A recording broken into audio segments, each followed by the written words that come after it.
So we're just starting. So thank you all, Dr. Sahana Murthy and Dr. Sheeja, Vasudevan and Minu, Nandakumar, for giving this presentation on how to really evaluate the educational technology products in the field. Okay, thank you everyone. It's now I'm handing over to the team speakers to present. Okay, thank you. Thanks very much, Dr. Briju Thankachan, for this kind introduction and also for the opportunity to discuss this topic in the EdC platform, on the EdC platform. And it's nice to see the audience members also here. So hello, everyone. And we will spend the next hour, a little over an hour, walking you through, how do we go about thinking about the quality when it comes to technology in education, specifically applications, EdTech applications and products. More specifically, this initiative that we are going to be talking about, EdTech Tulna, is primarily geared at applications at the school level, but a lot of the ideas are also generalizable and applicable to other topics. So, Sheeja, would you please share the slides? Yeah, thanks. The formal topic is how can teachers select and evaluate educational technology solutions for their context. And you would notice the word teachers in the title, because I thought most of the audience, at least the ones that we saw in the in the form, were either college instructors or school teachers. They had some sort of teaching background. So we thought, let's actually pitch this so that as a teacher, how you can, how you can use all these ideas. If you're not a teacher, if you're, say, maybe working in the government, in their procurement through part of a company trying to design a tech products, there'll be enough enough topics, enough concepts that I think will be relevant. And even if you're a parent, a lot of things actually are very relevant to parents these days, because parents are put in the role of decision makers when it comes to what learning materials to choose for their children. So hopefully, each of you identifies with at least one, if not more than these roles. And we'll dive into this. Okay, next slide, please.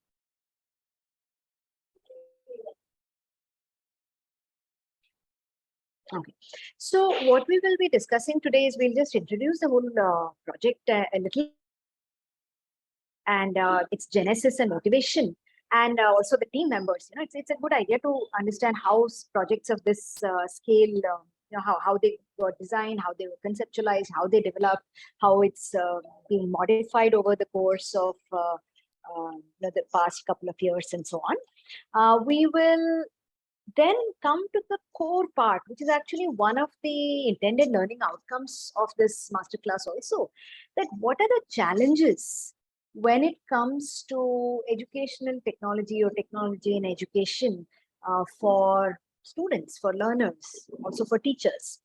And we will motivate the need for quality standards. Then we will jump into the center part of the of this class, which is EdTech Tulna solution approach. What are its features? How it got developed? How you can use it, and so on. And throughout this masterclass, see, it's not a presentation alone. It's not just a lecture. We will have several questions for you. We would like to hear your thoughts. We would invite you to share your thoughts. We have some activities, some small questions, large questions, and so on. So we really hope this is a participative session, because that's really the way these master classes are intended to be designed. And I think you've seen this, those of you who have attended the previous master classes also. Next slide, please. Okay, so what we hope to do at the end, by the end of today's masterclass, is that we expect that you will be, sorry, there was some audio glitch. We expect that you will be able to describe specific challenges facing the EdTech ecosystem, especially in developing countries like India, and be able to explain the need for why quality standards are required, and also articulate, how to evaluate and select EdTech solutions, which hopefully you would have got some practice. So before I go ahead, Brichu, would it be possible to turn off that bell when people come in? I don't know if it's possible, but I think people are still trooping in. So if it's possible, I request you to do that. Now, there's this big ring. And participants, kind request, please mute your mics unless you want to say something. If you want to say something, you're welcome to speak. Housekeeping issue, if you want to, if there's any clarification, or if you have a question, or if you have a comment, please use chat. We will be continuously monitoring chat. There are times when we will ask you questions. At that point, we will indicate to you whether to use chat or whether to use some other polling system outside of Zoom. We will let you know how to do that. Okay, next slide, please. So before we go ahead, I just want to quickly introduce the team, and the team actually starts with the department. So we are all part of an interdisciplinary department called Educational Technology at IIT Bombay. It's about 12 years old. We have core faculty as well as associate faculty from the other engineering and science departments, from the design school, from social science departments, and so on. Can I request everyone to switch off their mics? I'm sorry, there's an echo feedback I'm hearing. So if it's not too much trouble. Yeah, thank you. We have MTech and PhD programs. We have about 20 odd alums from the PhD programs, and the MTech program just started 2 years ago. So in terms, it's a standard department in an educational institution, a research-heavy educational institution. So our main focus is R&D, where we have we have thrust areas, student-facing thrust areas, such as learning of disciplinary practices. You see a small image on the bottom center, where you can see 3 children without faces, of course, who are building something. So that is from a research study where they are building robotics kits, and they're trying to learn engineering design at the school grade level. Okay, that's part of a research project on uncertainty management during design. We have teacher-facing products where, teacher-facing projects where we, we create guidelines for effective integration of ICT. And this project that we'll be talking about right now on how to select products is also part of the teacher-facing one. We also have some outreach, and we engage with external stakeholders. Next slide. Okay, I think I did mention, I talked about it in the beginning itself, who is this masterclass for? So let's move ahead. I think this was a reminder for me. Okay, so I'm going to hand it over to Dr. Sheeja and Minu at this point.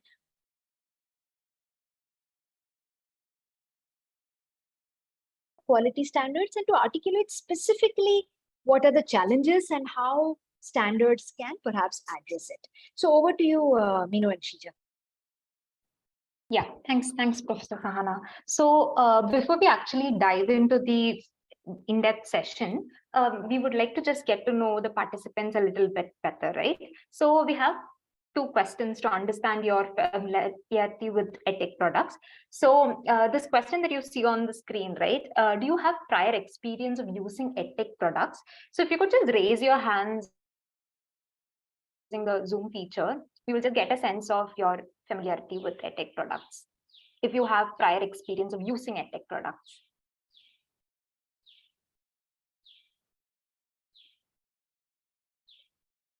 Okay, that's great.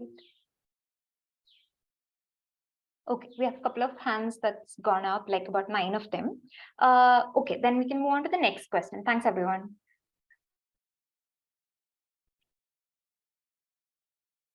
Yeah, so the next part of it is actually going beyond using also, right? So it's about, do you have prior experience choosing EdTech products? If you have, you can do the same exercise of raising hands.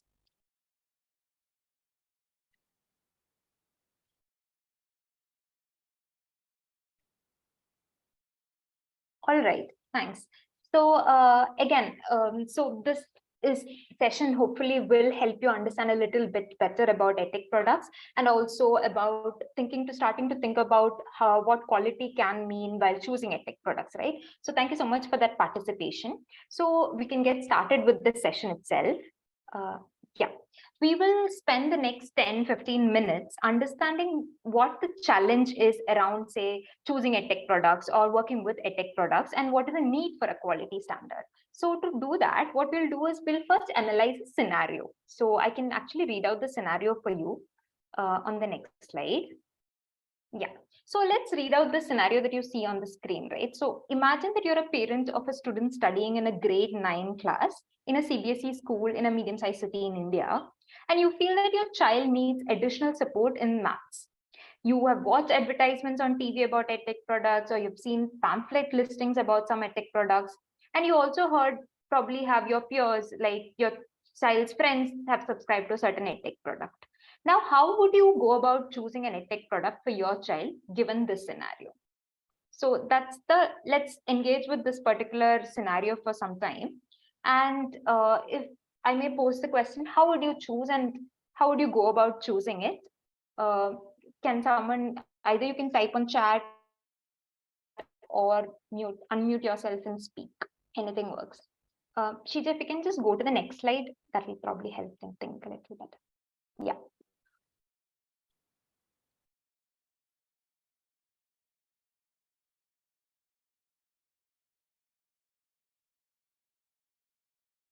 How would you approach a scenario like this? To choose a product for your child, and it was for maths, and the context was also slightly different.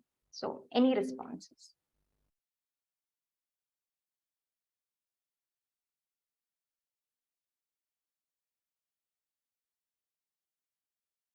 Yeah, I see a response on the chat saying, try to find people within the network who have used these services and get a first-hand review. Yeah. Okay. And the other responses, I would search for any comparative surveys online. Right.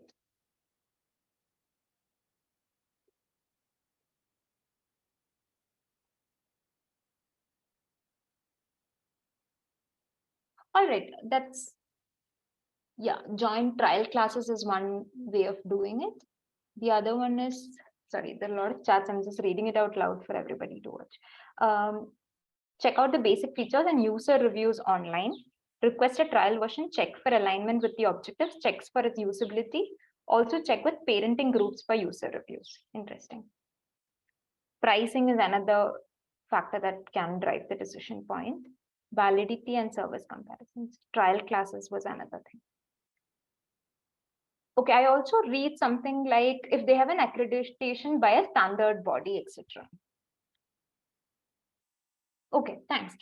These responses are very valuable, right? So that's very interesting to hear. So perspectives. Now, if we move on to another question that we want to pose in the same scenario, right?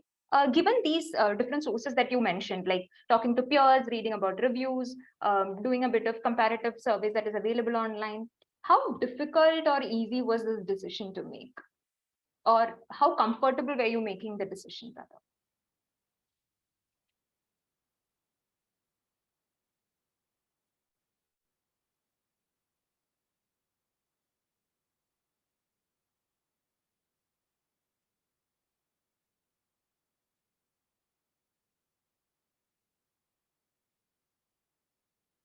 Everybody can still try and type on the chat, and I can just read it out for the group.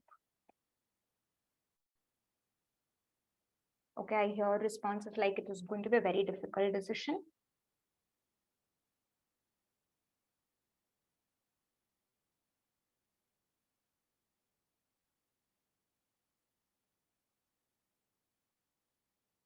Would you want to elaborate why you think it is a very difficult decision?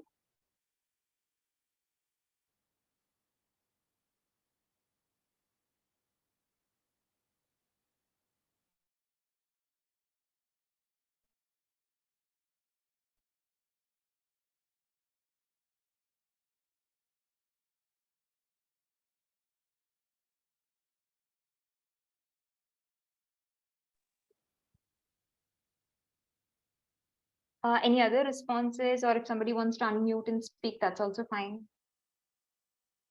If the EdTech tool was accredited by a recognized body, then the decision making would be easier. Okay, so there is also responding not very difficult if it's a low investment product.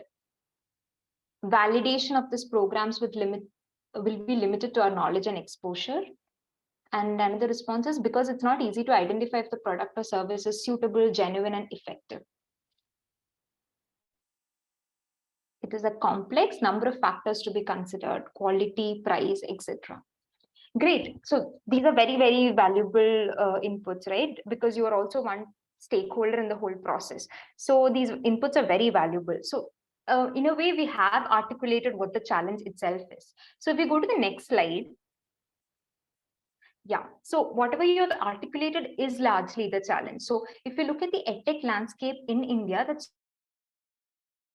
diverse, and so even before COVID, there were about more than 5,000 EdTech startups in India, and even within that number, it's catering to diverse segments of education itself, right? Some are dealing with curriculum products, some are say administrative products, and some are dealing to certain grades or a certain subject and sort of that. So there is so diversity in terms of number, and within that number, there's diversity among the types of products that is available or the segment that it is catering to.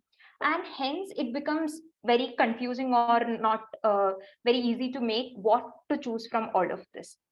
But even in given, I also read in few of the comments, right, where if there is an accreditation body or if there is a standard that is available that can justify or stamp on the validity or like the quality or effectiveness of the product, then it becomes an easier decision. So if we go to the next slide, if we largely look at the sources of information about EdTech products that exist around us, there are multiple formats in it which it is available. For instance, there are catalogs that just list the EdTech services available. There are awards that is given to them. So some means of ranking where they're ranked in terms of each other. And there is a certification. And there is also the last part, which is the review against a quality framework. So it is not like, but however, when you come to the Indian context, we don't have a standard or a framework that will help you select a product as such. So there is no standard defined, or there is no framework that is existing that will help you select products for a particular need or basis for any stakeholder for that matter. So that's largely the challenge, and that's exactly where the need for a standard is coming alive. So if we go to the next slide, if I may summarize the larger challenges that we are facing with respect to EdTech adoption is, right, one is the lack of quality standards, and the second one is high degree of information asymmetry. So multiple stakeholders running off what quality can mean for an EdTech product. What does a good EdTech product look like? So that information asymmetry is large, and mostly decision makings happen ad hoc. And this is not very evidence back or research back, and hence these are the larger challenges we're facing. So given these challenges, the requirement that we are looking forward for is a standard that can be understood and trusted by all the stakeholders in the ecosystem. And when I mean stakeholders, these are multiple stakeholders starting from parents, teachers, schools, even state governments who look for large-scale adoption. Can do is we can encourage demand from these stakeholders for making decisions that is evidence back. So when that demand is coming from these stakeholders I mentioned, we by default will be able to seek and buy from product supply. Like products will have to be created or designed in a way that it aligns with these standards. Hence, what we're looking for is a more systemic approach and having a transparent, rigorous, and usable and sustainable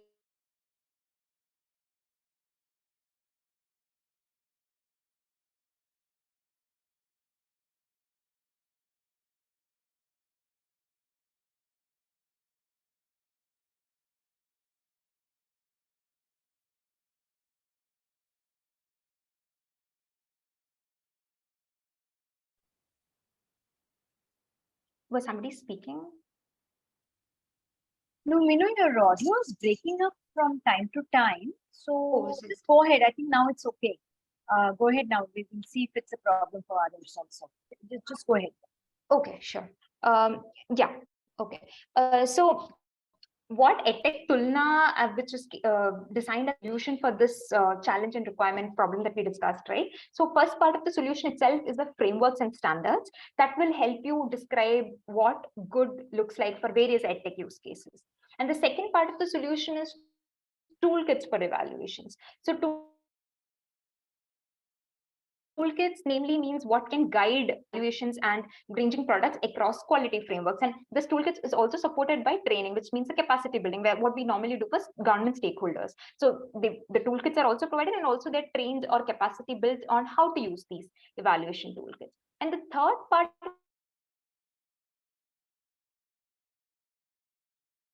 solution itself is the reviews of at the moment. So we do expert internal reviews of these products, and publicly available reports of these reviews are available on the website. So that is available for public consumptions. So this can support retail users like parents, schools, and teachers, and also act as a channel for discovery for EdTech product companies. So this is an overview of largely the EdTech Tulna solution. So with this part of like 10 minutes, what we have tried to do is we ourselves have seen what the challenge is and what can be the possible solution to address this challenge. And we have gone through the EdTech Tulna three-part solutions that I just described. Any questions, thoughts, or discussion items, we can take it up now, or we can move ahead.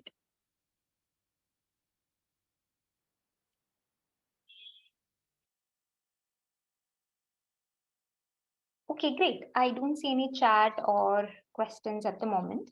So what we'll do in the next part of the session is also a little bit understand EdTech Tulna solution approach a little better, right? So in the next 5-10 minutes. So if we look at, yeah, we can go to the next slide. Okay, before I jump into explaining about Tulna itself, I'll give a brief background about EdTech Tulna. So it is built as a partnership between Central Square Foundation and the Educational Technology Department at IIT Bombay. And our team has very diverse, our team members come with multiple diverse expertise in fields of, say, human-computer interactions, learning sciences, and educational policy. So it's a very diverse team that is working behind the design and evaluation of EdTech products. Yeah, we can move on to understanding Tulna a little better. So to describe the approach towards evaluation at EdTech Tulna, we'll have to understand that, say, quality evaluation of EdTech products, like if you hear that particular phrase or a statement, so that can mean different things for different people. For instance, some people would want to look at the product design. Some people will want to look how the product interacts with, say, learners and teachers. And another set of people will also want to look at how learning outcomes are evaluated, like how to evaluate learning outcomes when the product is used in a field setting. And some want to look how it would perform when it is scaled up. So what approach that we have taken in Tulna is to look at the foundational layer, that is a product design. So we have taken a tiered approach, and we've said foundation layer, which is to evaluate the product design, is what we look at Tulna. And we are trying to understand how and why the effectiveness of the products. And also the understanding is that if the product is built on a solid foundation, if the product design is effective, it can effectively impact outcomes, say, at scale on the field. So that's largely the tiered model of approach towards evaluation that we pick up at Tulna. So we'll largely focus on the product design aspect of it. Now, if we move on to the next part, this particular thing, theory of change that you see on the slide is also moving to, it's connected to the previous approach that I mentioned, right? So what we're trying to do here is to create EdTech product standards, and thereby use those standards, do internal evaluations, very rigorous expert evaluations of products, and these product evaluations go public. So in that sense, we are addressing the information asymmetry, and also kind of encouraging these stakeholders, which I mentioned, like parents, teachers, schools, and state governments, to look at an approach towards EdTech adoption, which is evidence-based. And when that kind of a demand is coming Fourth, the product companies will also create or design products, and the supply will be responding to the demand that I just mentioned. And hence, the adoption will be more meaningful and effective, and thereby creating improvement in learning outcomes on field. So this is largely the theory of change that we work with in EdTech Tulna. Yeah. Now, to talk a bit about how Tulna is designed, right? Like, is it just looking at the literature, or is it just based on the need analysis that was done on the field? So Tulna is built from all of these perspectives. We have done, we've looked at extensive literatures that is coming from human-computer interaction field, other EdTech evaluation models that exist. And also we have done a bit of stakeholder analysis where we have interacted with multiple stakeholders, including parents, teachers, principals, government consultants, and government stakeholders to understand what are their needs when it comes to this adoption decision making, right?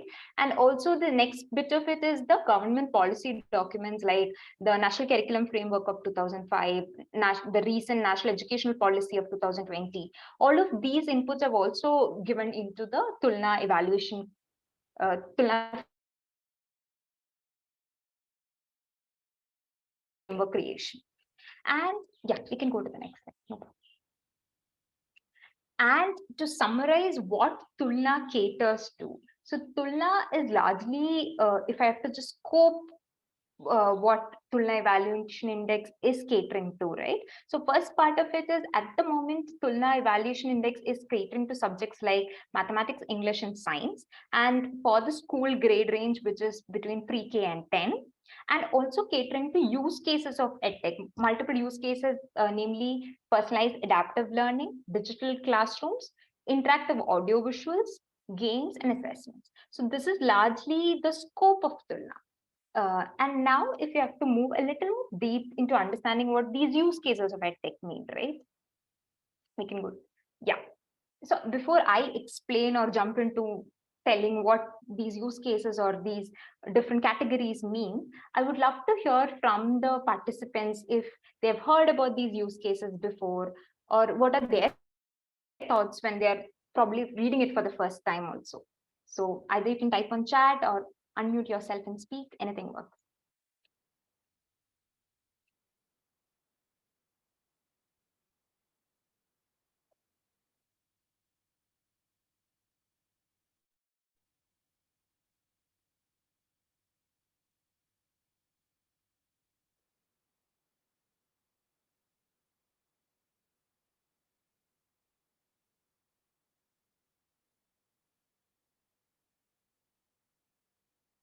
Even if you've not heard of this before, or if you want to take a guess about based on what you see on screen and share your thoughts, that's also fine.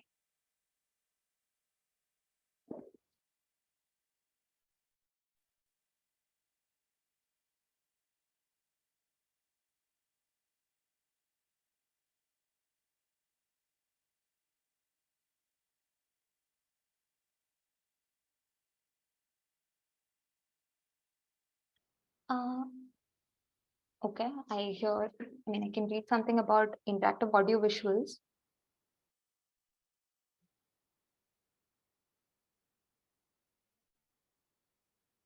Okay.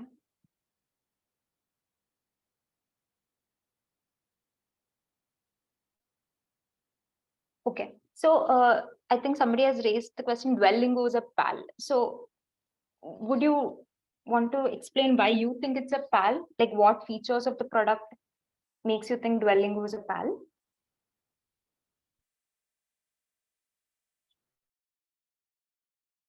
Okay, should I speak or Sure, should go I ahead. No, it's fine. You can speak. Duolingo actually it allows us to proceed stage by stage as we master a certain level. I mean, if I'm not wrong.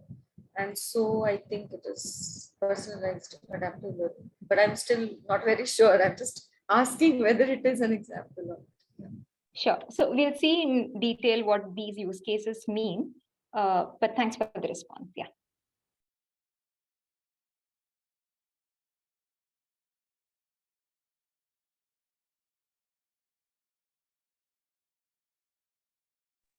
Okay, I think since there are no more responses, maybe we can directly jump into understanding at least briefly what these use cases mean, right? So yes, let's start with personalized adaptive learning. So when we think about personalized adaptive learning, the first thing is it is an individualized learning experience. The content is recommended or customized based on the individual learner who's engaging with the product. It can be based on the learner's profile, the performance, how they're performing in, say, assessments that come on the platform, or it can be due in terms of interactions with the system, like how much time they're spending on a particular question. Are they asking for too many hints? So these kind of how the learner is performing or interacting with the system will recommend or customize the learning path. And the third important aspect is it is again very learning that is defined at their own pace, because it's very individualized and personalized and one-on-one. Hence, it is going to happen at their own pace. So that's largely an overview of what a personalized adaptive learning system means. And yeah, and the second bit that was shown was about digital classrooms. So digital classrooms, from probably the term itself, you would have guessed it's a classroom based thing, right? So it's basically a classroom teaching as product or a software that is helping the teacher in the teaching learning process. So it's it's part of a classroom teaching environment, and it is used in a one-to-many system. Even though in a one-to-many system, it is necessary that the software or the platform or the product facilitates student interaction with the system. It's not just in a consumption model, but there is sufficient interactions of the learner with the system. And also there are opportunities to collaborate with the peers. So that's largely another feature of when it is implemented in a classroom setting, right? So these are the largely two use cases. And if we move to the third one, which is largely the interactive audio visual that we saw, right? Yeah, so interactive audio visuals, if you look at it, it is something that consists of, say, animated videos or some videos that are explaining concepts and all of that, and there are associated learning activities. But one feature of interactive audio visuals is that it's not very platform dependent. Like it can be shared and shared with learners through some other medium, and it's not like a platform dependent thing that we saw like in a DCR format, like digital classroom format. And the nature of content is basically interactive and animated videos with associated learning activities or assessments that is present along with it. And the fourth use case that we use in Tulna is also educational games. That's also quite popular, but the learning part of the inner game happens primarily by playing a game. And there are game rules that will dictate the learning path. So the instructional content in this particular use case is largely in the form of a game. They might be role playing, there might be avatars that they pick up, and there will be stages that they move from one to another by playing the game. And the game content will largely say, if it's a math, it will be like something related to a math topic, like a question or quiz that is associated. If it's English, it's customized, but largely learning happens through playing. That's the distinguishing feature for this kind of a use case of educational games. So at large, we've like what we've covered here is that what is the focus of Tulna? EdTech Tulna, through EdTech Tulna, what are we trying to look at? So we are looking at the design of the product, and the scope is come to the use cases that I just mentioned, the 4 use cases, and also grades from pre-K to 10. And at the moment, we have Tulna catering to and customized to different subjects like math, English, and science. And whatever we are building, research, and designing have also been tested for validity and reliability through the expert reviews that we do internally, and the reports of the same are published for consumptions. So this is largely what we have covered so far. Now, in the next part or the last leg of the session, what we're going to do is to understand Tulna standards a little bit in depth. And I would hand over the session to Dr. Sheeja to take it forward. Over to you, Sheeja. Hey, thanks, Minu. So, there are any questions till now, then we can take it, or I'll just go forward.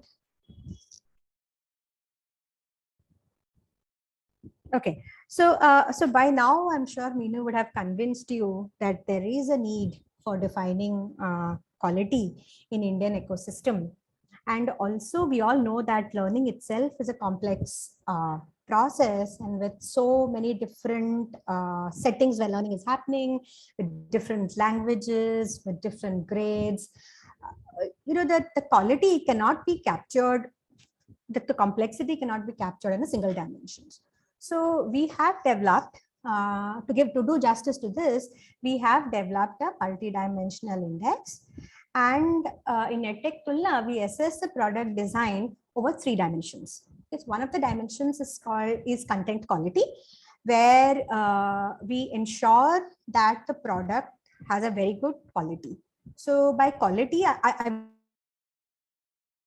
will tell you what all we mean, but it is just not limited to having an error-free or ambiguous content. It goes beyond that.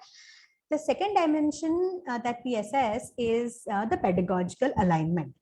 So the pedagogy, it has to be, it's based on the research, and also it has to be aligned to the national education policy of government or the other national bodies. So we check alignment alignment of the product to these things. The third dimension that we check is technology and design. Is my screen visible? Because I'm showing internet unstable. Can you see my screen? Yeah. Okay. Sorry. So yeah, so the third dimension that we see is technology and design, where we see that whatever the user interface is of the product is designed in a way that is very intuitive and easy to use. So our index is designed, has three dimensions, and I will I'll show you what all is encompassed in each dimension, and then show you how our index actually looks like. So before we begin, I will just give you a small activity, and I'll request you that when you see this video, you take close attention to the content, like what do you think, what you like and what you dislike as a learner. I'm going to play the video now.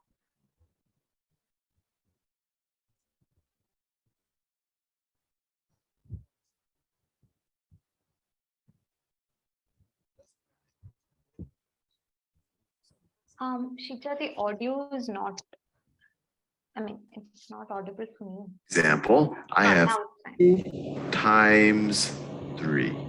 By now, you probably know what 2 plus 3 is. 2 plus 3, that's equal to 5. And if you need a bit of a review, you could think of if I view magenta, that's to add to it 3 blueberries. How many total pieces of fruit do I now have? And you say, oh, 1, 2, 3, 4, 5. Or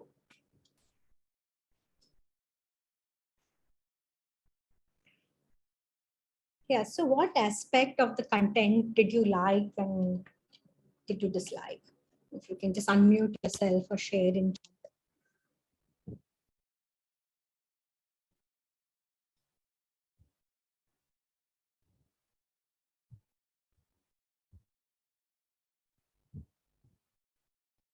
You can share your thoughts, like what you liked and what did you, from the perspective of a learner.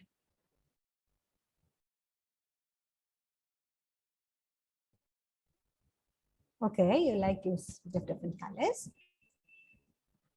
Visibility of content and clear voice. Okay.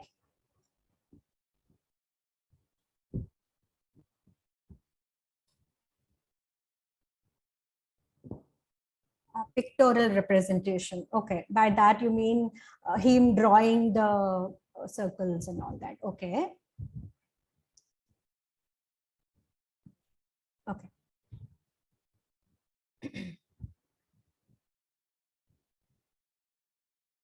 Anything else?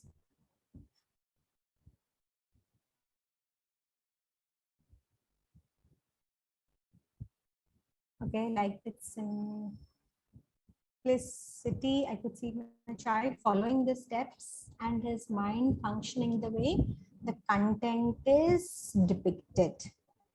Okay. So some Karthik disliked the text clarity. What do you mean? Like, can you explain? Like, that's not clear because of the color, or because it was like it was something like blackboard writing. Okay, got it. So how about the I'll just ask a question. So how about the language? Like the speaker, how did you find his tone, his pace, his accent? How did you find that? Any comments on that? So we are looking at Indian schools, government schools also would be using such products. So, okay, accent was not neutral. Okay, so, right. So for a child of that grade range, for a person speaking with such accent and also using words like let's review, which is not very commonly used in Indian context, it becomes difficult. So I gave this example because I just wanted to tell you that we capture such things also in our index. So these are the list of criteria that we cover under content quality. The details are there in the website. I'll go to it later at the end of the presentation, but then I'll just briefly tell you, just touch upon it briefly. So we check content accuracy, and we check the accuracy in the content and also as well as in the assessment. The one that we saw now is captured in language comprehensibility. Okay. So by language comprehensibility, it is not only accent, but also whether the language that is used is appropriate for that grade range. We check for that as well. The other thing that we check is the inclusivity in the representation of learners. So whether learners from all sections of the society is represented, okay, when the content is presented during and during the assessment. And also if the product is has bilingual, like in a vernacular medium, then whether the integration of technical terms is done in a sound way. We also check for the curriculum alignment and skill coverage, which is recommended by, just like Minu said, NEP and NCF, whatever they have recommended, whether it all has been covered.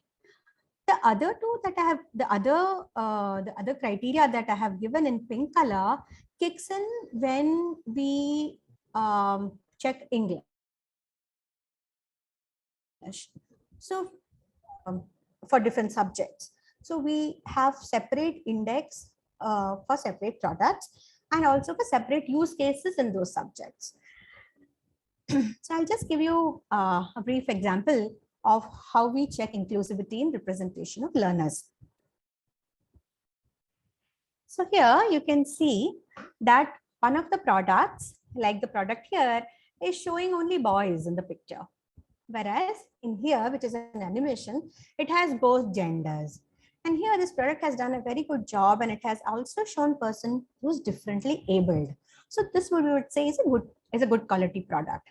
Similarly, when we look at assessment, it is easy for the learner to connect if there are people whom they are familiar to shown even in assessment, rather than just showing the diagram and then trying to and asking them to. So this is what we check in inclusivity of learner representation. The next dimension that we come to is pedagogy. So so for learning different subjects, the pedagogical strategies are different. We check the alignment with that. So we have different indexes for each subject, like I said before, and we check the alignment of these strategies the strategies that has been proposed by literature and also by national bodies, whether the product has done justice to them. So just to briefly go through what all are the points that are included in pedagogy, we recommend learner-centered pedagogy, where we check for constructivist approach. In constructivist approach, we see if the product has given even enough leverage for the learner to understand the concept on its own, even if examples are given, and the learner can make an understanding of the concept on its own. Addressing learning gaps, like certain topics have certain learning gaps, so whether that has been addressed successfully. Also, whether the content is in context, whether the content is in context. So this is where the real life connection kicks in, and we check for that. There is also scaffolding we check, where to solve or to understand whether proper hints are given in an effective way to help the learner understand the concept. Also, we check for cognitive engagement. So the content has to be shown to the learner in such a way that it is cognitively engaging, and for that we check for whether proper conversational style is used, whether there are proper visual cues, proper verbal cues that are given for good engagement. Another thing we see is the cognitive level. So whether we check whether the product covers not only recall and remember, but also analyze and synthesize, whether high order thinking questions are included. Should not be only low order thinking, high order thinking should also be included in the assessment and learning. Similarly, we check whether the learning objective and the assessment is aligned, whether appropriate pedagogical strategies are used, which are recommended by NCF and NEP 2020. The feedback that we give, the feedback that the product gives to the learner has to go beyond mere yes or no. So the feedback has to give a detailed explanation, possibly a step-by-step explanation when it comes to math, as to how to arrive, or to give a feedback as to, this is where you need more understanding. So please go and check that section of the content, etc. Adult support in the use case like DCR, where teacher support, or if it is a home use case, then we have parent support that is recommended. So depending upon the use case, there are certain criteria that kind of becomes a must for the product to be good. For example, if it is DCR, then the teacher support is a must. It has to tell the teacher also how to incorporate the product in a classroom, and also out of the classroom how the teacher can help assign the homework, etc., to the students, and how she can monitor their progress. Also, it should support collaboration, just like how it is happening in the class. In PAL, personalization and adaptivity kicks in. And in IIV, we recommend that has to be a logical chunking. So suppose there is a topic, the subtopics has to be placed in such a way that there is a nice flow. You cannot have application oriented topic, subtopic in the front and then introduction later. It has to be chunked properly for meaningful learning, and also facilitating goal setting is considered during IIV.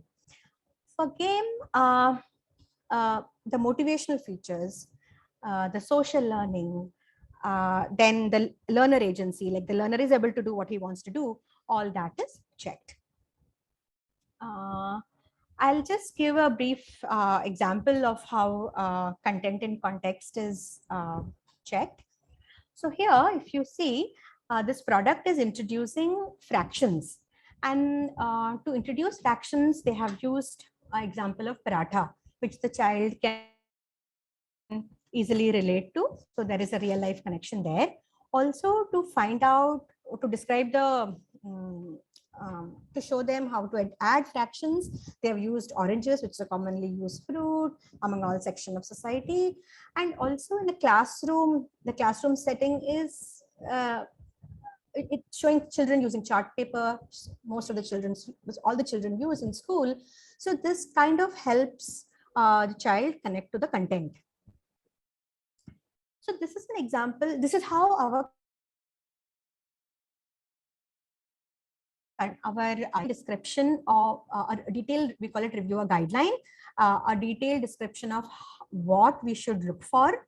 Okay, and also we in several of our criteria, we also have grade specific examples, and we also give detailed description of how, if a product we say is exemplary, then what it should have, and if it is valuable, then what it should have, and if it is potential to improve, then what is lacking in the product. Okay. So I can take that.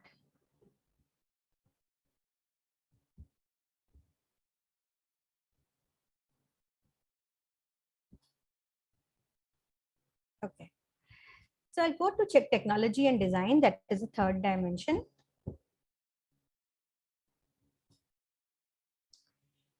In technology and design, we see whether the interface that the learner sees is easy to use, is functional, the things that needs to be seen or done is clearly visible, the font is uniform, and things like that.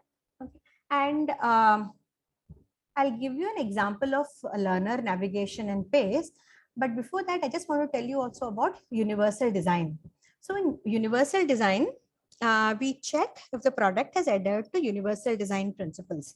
By that, I mean like if the product has, whether the product caters to diverse audience. So if the product has only audio, then whether the transcript is there along with it. If it is only video, then appropriate audio and video is there, so that learners of different types can have meaningful learning. Depending upon the use cases, we have certain criteria for technology and design. For DCR and AV, we have whether the visualizations is mapped to the content properly. In PAL and DCR, for the teacher or for the learner to see the progress, how much hours I have spent, which questions I have done, etc., all has to be visible. Similarly, if it's a game use case, then the setting up of a game environment, like that is crucial for the game engagement. So how that is done, and also if it's a topic that requires some tools to support learning. For example, if it's a geometry, then you scale or a protractor. In science, you might need a microscope or a voltmeter to finish some experiment. All that has been provided. Also, whether meaningful interactivity is happening for effective learning. So these are the things, these are the criteria that we check in technology and design. So I'll just give you an example of learner navigation and pace. So here they are trying, the video is about measuring line segments. And so if the person wants to quit it, the cross arrow, which he can use to close, is clearly visible. The play button is clearly visible. If the pace is too much and the learner is not able to understand, then there is a playback speed. And once he finishes this activity, then the button to go to the next video is also very clear visible.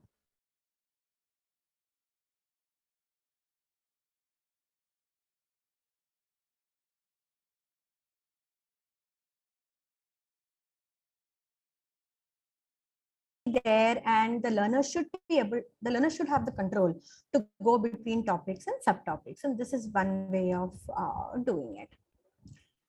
So So here I've just put all the criteria, all the 3 dimensions together just to show you that this is how a very, very light and a condensed version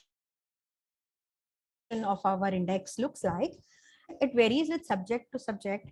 And as I said, with each use case, the affordances are different.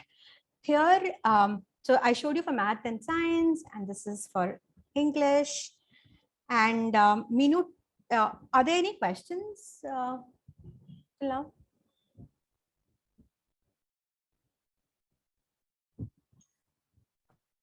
No, I think you can go ahead. I don't see anything on the chat as well. Okay, thanks, Minu. Okay, so I think Minu mentioned this, but then the primary, I mean, the genesis of Tulna was to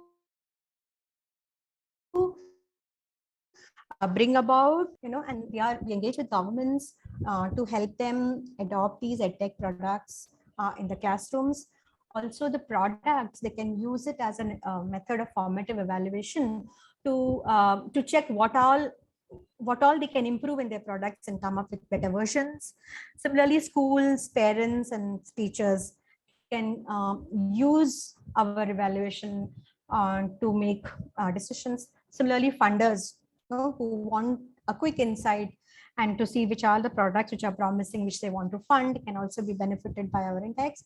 And also NGOs who want to partner with some EdTech software companies who want to come up with good quality products can also benefit from the Tulna index. So I'll just show you how our website looks like, where you can see, so this is how our website looks like. So all the standards that I talked about are here. The content quality, what all is. Sheeja, can I just interrupt a bit here? Yeah, sure. Yeah. So there's one point I wanted to mention when it comes to standards and all. If you remember the first exercise that we did where we asked you what all you would look for when you're trying to select EdTech. There are many factors which, for example, accessibility could be one axis, accessibility, price point could be something else, whether it's aligned to my child's curriculum could be something else, and so on. Tulna takes a learning first focus. So all the criteria, all the dimensions, all the parameters that Tulna reviews are based from the perspective of, does this product have potential for learning? And the reason we did it like that is we want to see that first, that's sort of the foundation. If a product is built in a shoddy manner, okay, it could have a lot of other jazz, maybe it's very accessible and all, but it has to have potential for learning. It has to support teachers. So at this point, that is the focus. I can also say that that's the scope of this particular framework. Now, some of you might be thinking, why isn't price point considered? And price point is important. Accessibility is important. Lot of, several other issues might be important. But here, the scoping of the review is in terms of the quality with respect to learning. I just wanted to put that out there so that, it gives you a basis to understand these standards and the quality parameters. Back to you, Sheeja. Yeah, thanks, Anna. Yeah, so whatever standards that I talked about, they are published in our website, and you can go there and check. It is listed, and it also kind of gives you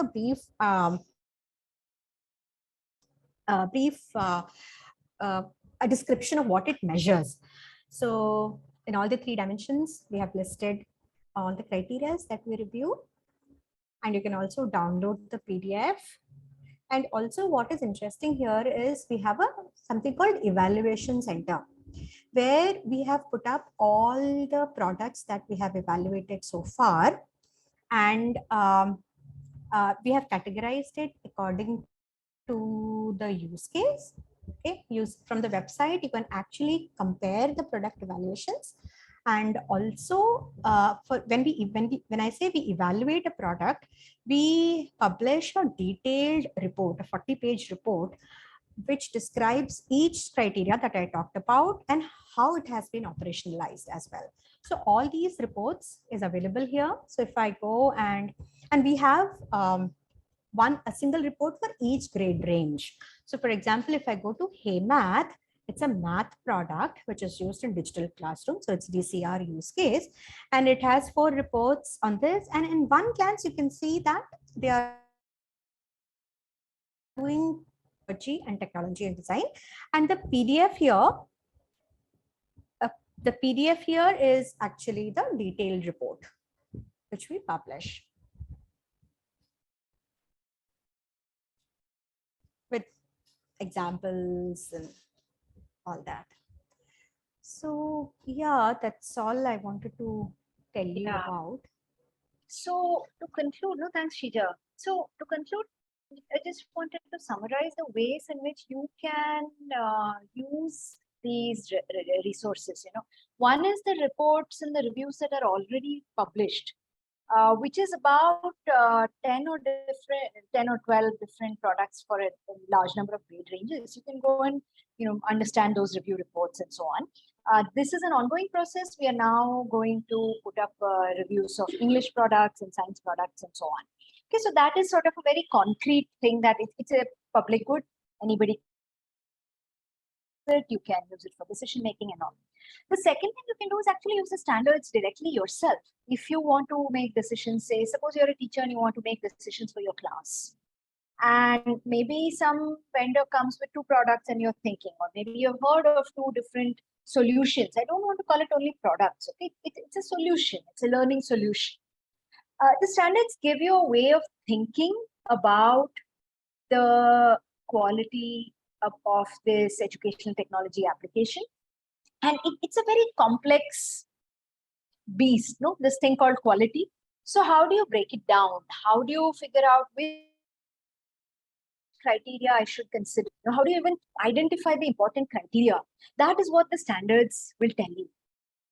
Typically, if you hear the word quality or somebody uses the word quality with educational technology, they think of, is the audio good, is the visuals clear, and so on. Fine, that is important up to an extent, but that is not the starting point. Here, breaking it down into the 3 dimensions and further criteria will give you a starting point to think about it. The third way you can use it, and this is kind of, it's a byproduct in a sense, but it's actually very interesting. If you were to design educational technology solutions or interventions, maybe it's for your class, or maybe you are, somebody who has a startup, you can use these as design parameters. So a lot of the companies that we have evaluated, the products that we've evaluated, their pedagogical design team has come back to us and has told us that they'll use these standards to do some redesign. So it again gives a starting point if you want to think about creating or designing your own intervention. Okay, so there are many ways to use this. And I think we'll pause here. We have about 10 minutes or so for questions. And yeah, feel free to unmute and speak, use chat, questions, comments, concerns, or if you want anything else related to this.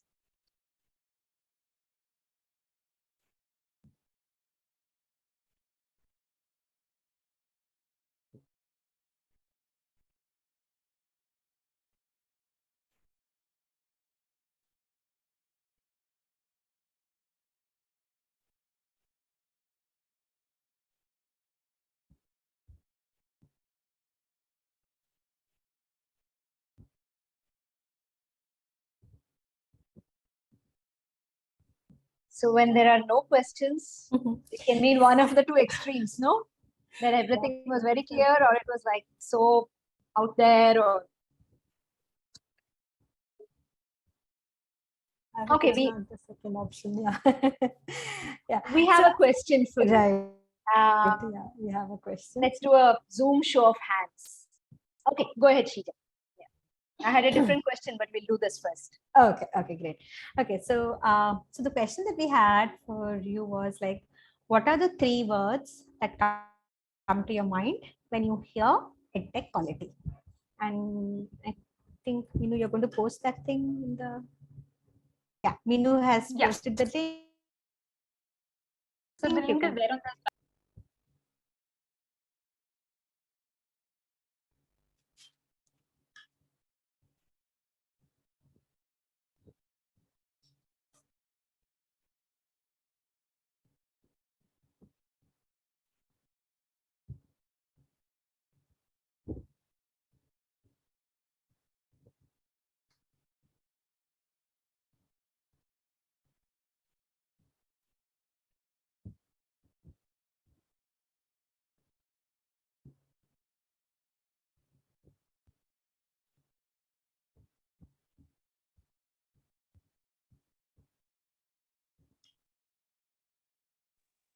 Sheeja, shall I share my screen Yeah, so that? yeah. I'll stop the share. Yeah.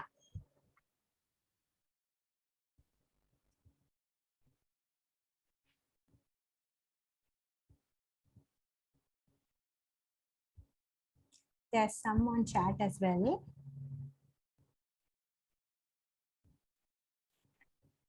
Yeah, feel free to use chat. We just thought we'll do a word cloud there, which looks interesting. So if possible, please use the Menti link. Otherwise, we can use chat also.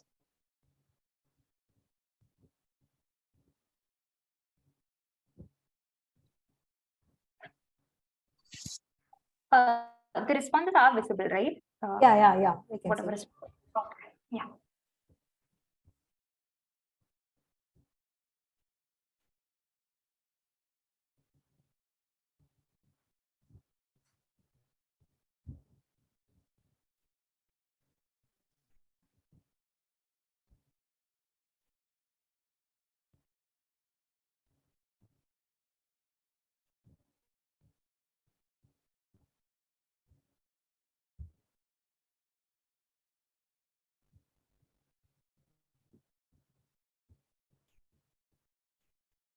Minu, it should say how many people have responded somewhere at the bottom. 12. Yeah. Okay. 12 and a few on chat also. Okay, great.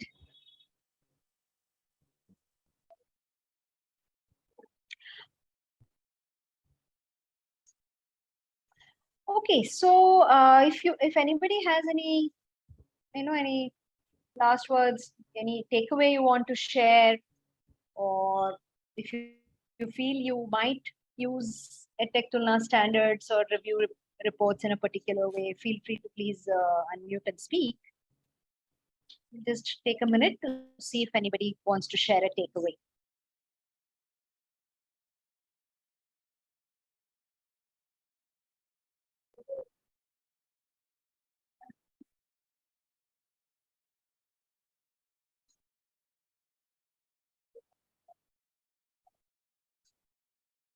Okay, otherwise let's hand it over back to Dr. Thankachan. Great. Thank you, Sahana, Sheeja, and for the wonderful session. So I'm going to put the evaluation link in the chat. So this evaluation link will be open for next 10 minutes. So please put your evaluation, and also if you want a letter of participation, please put your full name and the institute name as the second part of the evaluation. And once again, I just want to thank you for all who are participated in this session.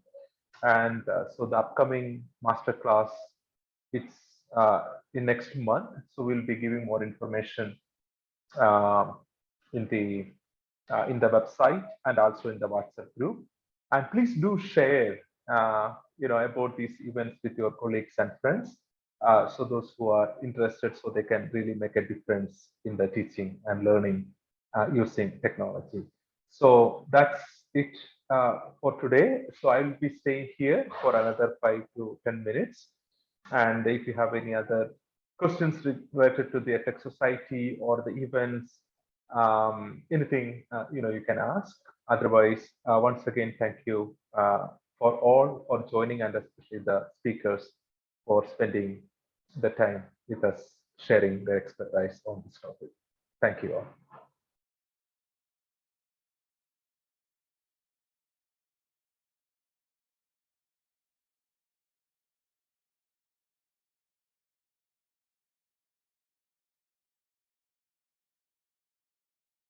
So we are seeing some comments in the chat box. So definitely we will use some of the suggestions in the upcoming sessions.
Okay, so that's it. So the evaluation link is still open, and so that will be